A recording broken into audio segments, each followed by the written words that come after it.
You're such an idiot. Can't you handle this more efficiently? It's infuriating just to watch you. The harassment from my sister-in-law, Michelle, escalated day by day, even starting to interfere with my work from home. But I didn't let it break me because there was a job I desperately wanted to complete. My name is Amanda Smith, 29 years old, working as a contract employee for a certain company. I live modestly with my dad, who takes over the household chores to relieve my busy schedule. He races through life without a break, raising me on his own. Gradually, I wanted to ease his burden a bit.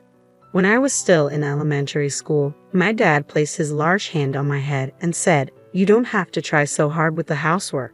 Use your time as you like. That makes me happier." Dad was always kind and generous, no matter how tired he was. Secretly, I wished for his happiness. I hoped Dad would find great happiness someday.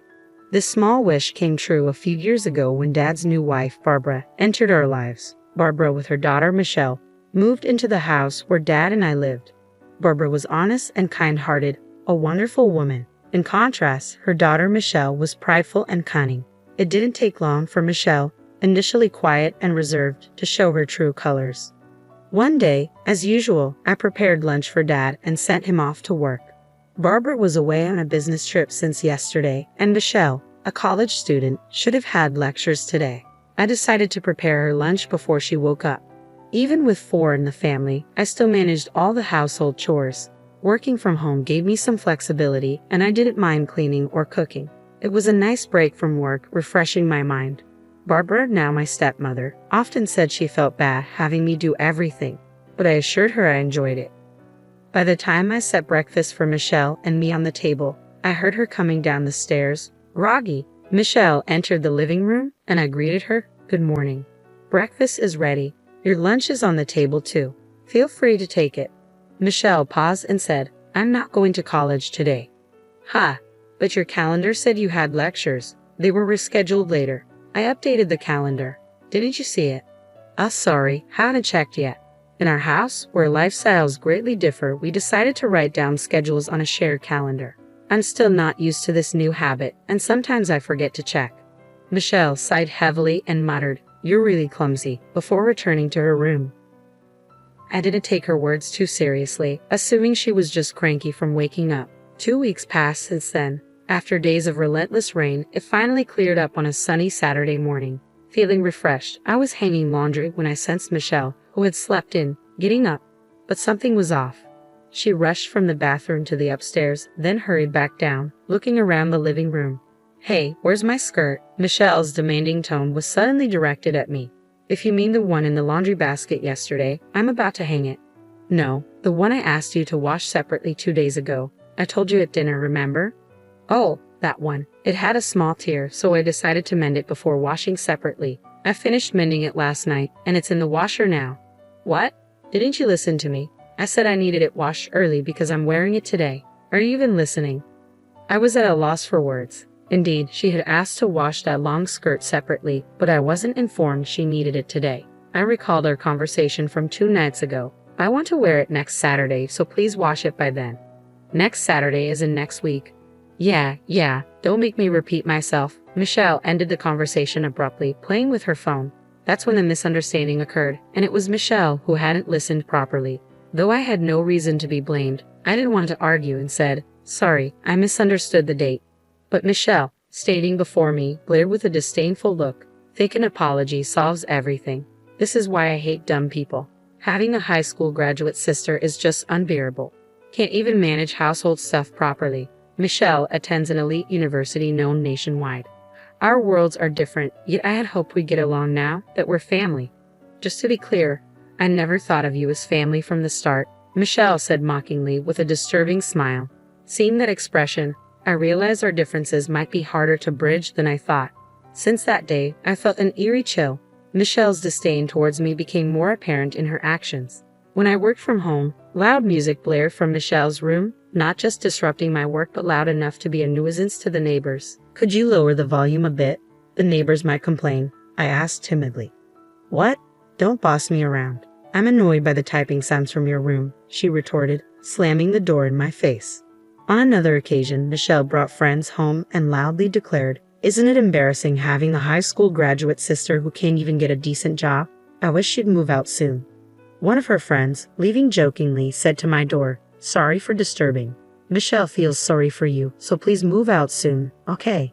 Her friends laughed as they passed my room. These harassments always happened when our parents were away. In front of Dad and Barbara, Michelle played the role of a good sister, eerily amicable towards me. Before long, Michelle graduated from university and secured a job at a major corporation. Within a year, she got engaged to her company's superior. By then, I had moved out to live alone, freeing myself from daily harassments and gradually regaining a peaceful life. One day, an invitation to Michelle's wedding arrived. The ceremony was to be held overseas. Sighing, I placed the invitation on a nearby table. About 3 months later, I boarded a plane from Los Angeles International Airport to France. Since moving out, I had become distant from my family. I was worried about Dad, but Barbara was with him. Without me in that house, Michelle wouldn't cause trouble to preserve Dad's happiness. I want to avoid family conflicts, so it was better to keep my distance from Michelle and minimize visits to my family home. To Dad and Barbara, I explained that I moved out to focus on my career.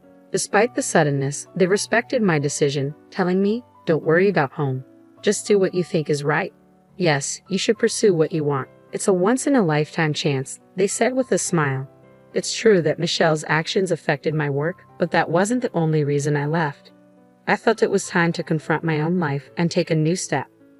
On the night before Michelle's wedding, in my hotel room, as I checked the dress and belongings for the next day, my phone rang. Michelle's name appeared on the screen, and a bad feeling washed over me. Hesitantly, I answered the phone. It was Michelle's voice after several months. "Hey, long time no see. Where are you right now?" she asked. "I'm in a hotel in Paris," I replied. There was a brief pause in the conversation, then laughter erupted from the other end. "Really went, huh? Are you stupid? How crazy can you be?" she mocked. "What do you mean, the overseas wedding was a lie?" "Fooled you as expected. I'll send the real invitation later, okay? By the way, if you don't show up, I'll ruin something very dear to you," she threatened. The call ended there, and I sat weakly on the bed. Michelle had played a cruel trick on me, and she might be planning another scheme. Additionally, Michelle said, moreover, she threatened to ruin what's most important to me if I didn't attend. Such an act could harm not just me but Dad and Barbara as well. Michelle could easily do something like that. The peace I had regained seemed to crumble in my mind. As long as Michelle and I are family, the situation will continue. I have no choice but to meekly follow Michelle's actions always. Then my thoughts abruptly stopped. Why did I leave home? Wasn't it to fully pursue what I wanted? I haven't achieved anything yet. Instead of feeling weak, I should work to change the situation. Even someone like me can find a way to stand up to Michelle. I rose from the bed and reached for the curtains by the window. Outside, the Parisian night unfolded. Life is strange sometimes. When wandering in the dark, the path forward is illuminated and becomes clear. This was one of those moments. I closed the curtains, turned off the light, and slid into bed. The earlier anxiety had vanished, replaced by a soothing drowsiness. I closed my eyes slowly. Eventually, I spent about a week in France, taking the opportunity to enjoy sightseeing before returning home recharged. I returned to the US and threw myself into work, forgetting to eat and sleep. I spent days glued to my computer, my mind running at full speed, devouring documents and typing furiously. After 2 months of this lifestyle, I visited a specific place. Walking down the main street in front of the station, I entered one of the buildings. Exiting the elevator on the 3rd floor, I knocked on the first door down the hall. A soft female voice invited me in from inside. In my tote bag was a thick file. At home, inside was a large amount of copy paper that I had printed out. I intended to hand these to someone. As I touched the doorknob, a wave of nervousness made my fingers tremble. It's okay, I've done everything I could. Now it was up to fate. I calmed myself down and quietly stepped into the room on the day of Michelle's wedding. I had called the venue to inform them of my absence. Michelle probably thought I underestimated her. That high school graduate fool. Prideful Michelle, always needing to feel superior. But now, I understood Michelle lacked something vital, something I possessed, but she did not. A knock on the dressing room door and a man peeked in. "Excuse me, it's almost time. Are you ready?" "Yes, I'm ready. I'll be right out," I replied. I picked up a Western book from beside me and left the room. At the same time, Michelle's wedding reception was underway. Stephen, her husband, was the son of a corporate president. Among the guests were some notable figures, and Michelle was inwardly proud. While everyone enjoyed the grand food and friends' performances, a man discreetly approached Stephen. After whispering something, Stephen said to Michelle, "Amanda isn't coming today. She appeared on TV. Did you know?" Michelle was taken aback, clueless. Looking towards the guests, she noticed some commotion among Stephen's invitees. It was also streamed online. Seems to be quite a topic. A colleague from Michelle's company nearby was heard speaking on her phone. "I've read this book too. Just released last month, and already going for a reprint. It's a foreign sci-fi novel. The author passed away long ago, but it turns out it's written by a globally renowned scientist," someone started saying. Online, another colleague at the same table mentioned, "That's the one that's been trending on social media recently, right? It's got futuristic predictive scenes, and a friend told me it's interesting." A translator named Amanda Smith. She was on a show today. Now, Amanda Smith, isn't that Michelle's sister-in-law's name? Hearing this, Michelle immediately opened her mobile phone. A search on her timeline brought up my name. The top article read, "Historic Scientist's Posthumous Work Discovered. Interview with translator Amanda Smith on her encounter with the book." The wedding venue was already buzzing with this news. Amid the commotion, the ceremony soon concluded. After changing in the dressing room, Michelle stepped into the hallway to see her parents and Stephen, along with Stephen's parents, in a tense atmosphere. Such an embarrassment, being the subject of harassment. "We were clueless, and now we don't even know how to respond to inquiries from acquaintances," said Daniel, Stephen's father and the head of a major corporation, in a stern tone. "I've dined with Michelle numerous times, but she never once mentioned her sister-in-law Amanda. Are they on bad terms? You know, I value family bonds. I was lenient because Stephen seems smitten, but I hear some women at the company don't think highly of Michelle. Do you think I know nothing?" Finally, Daniel added, "You better make this right. Call Amanda immediately. Arrange for me to meet her directly. If you can't reach Amanda, consider this marriage null and void." Doing away with a marriage was easy for someone like Daniel. If the marriage were called off after such a grand ceremony, it would severely tarnish Michelle's reputation. She'd be too embarrassed to face her colleagues, and her friends would surely ridicule her. Michelle, pale-faced, frantically pulled out her mobile phone. First call, second call, only the hollow ring. Fifth call, the automated voice responded, "The number you're trying to reach is not answering." "Maybe she's blocked you," her father suggested. "No way. Amanda must just be busy," Michelle defended. Skipping a day on the wedding itself is not normal, unless there's an accident or illness, especially for family. "I don't want to invite more trouble into my home. A woman like you, prone to problems, is clearly not suitable for our family," Daniel concluded. "But the ceremony is already over, Stephen. Don't just stand there. Say something." Michelle looked at Stephen with her characteristic pleading eyes. But Stephen turned away, refusing to look at her. At that moment, Michelle realized something. Her parents, standing behind her, were silent, just observing. They could have defended their daughter, but hadn't said a word. "Mom, it's not my fault, right? Tell them it's not my fault," Michelle pleaded. Barbara smiled ruefully and said, "Actually, I got a call from Amanda yesterday. She said she couldn't make it to the wedding for some reasons. It's a long story, but you'll understand soon. It might be inconvenient for both of you, but she asked for forgiveness just this once. It's a big moment in her life." That's what Amanda said. "What do you mean you knew about today? You knew and didn't tell me?" Michelle exclaimed. "Yes, exactly. If I had told you, you would have interfered, right? After all the trouble you've caused. Amanda, you never learn. Really, you're impossible." I felt like I failed as a mother. Michelle listened with a defiant expression. "We thought if you experienced some hardship, you'd understand," I continued. "So Dad and I discussed it, and as bad as we felt for Amanda, we decided to turn a blind eye. It seems this is a family matter. We, as outsiders, should leave." But someone interjected. "Wait, please. We're not done here. I'll bring Amanda. I promise. Please reconsider." "Daniel, I don't want to be addressed by my name by you. Do you want to anger me further?" I warned. Even Michelle fell silent under Daniel's stern gaze. This time, she had picked the wrong battle. She watched, dismayed, as Stephen and his parents walked away, tasting her biggest defeat. Finally realizing her emptiness after successfully appearing on the TV show, I was dining with an acquaintance at a French dinner at a luxurious hotel. Across from me sat Pamela, a dignified, calm, elderly lady. I chose this place to celebrate. I wonder if a more casual setting would have been better, I admitted nervously. "No, I'm really grateful. It's my first time dining somewhere like this, so I'm a bit nervous, Pamela replied. I like your honesty. Just be yourself. I don't like formalities either. Enjoy the meal to the fullest. Pamela's titles included French literature researcher, translator, and translation school lecturer. She was also my mentor. I once found an old Western book among Mom's belongings.